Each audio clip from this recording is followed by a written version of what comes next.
বোঝংনগর থানার অন্তর্গত দাসপাড়া এলাকায় এক যুবকের অস্বাভাবিক মৃত্যুর ঘটনায় শোকের ছায়া নেমে এসেছে পরিবারে।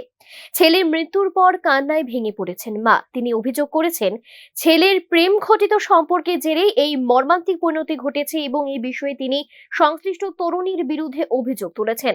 তবে অভিযোগের সত্যতা এখনো তদন্তের মাধ্যমে নিশ্চিত হয়নি। পুলিশ ঘটনার সব দিক খতিয়ে দেখছে এবং পরিবারের অভিযোগের ভিত্তিতেও তদন্ত এগিয়ে নিয়ে যাচ্ছে। এই ঘটনাকে কেন্দ্র করে এলাকা জুড়ে নানা আলোচনা শুরু হয়েছে।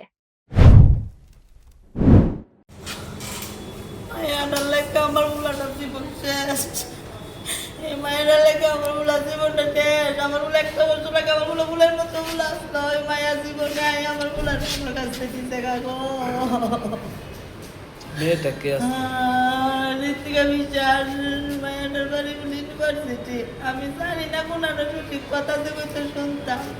কতদিন ধরে কথা কত?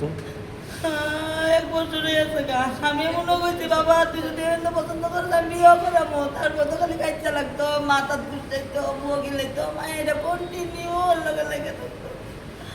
মেয়ের বাড়িতে জানতো না বিষয়টা? এটা আমি কইতাম পারতাম না। মায়েরা কইতে তোমার বিয়া বয়লে তোমার মা বাবা জানাও, আমরা তাইয়া তোমার বিয়ার বয়সে বিয়া করাবো। তুমি তো কাইচা কিন্তু না আমার উলাটা তুমি কিছু নাও।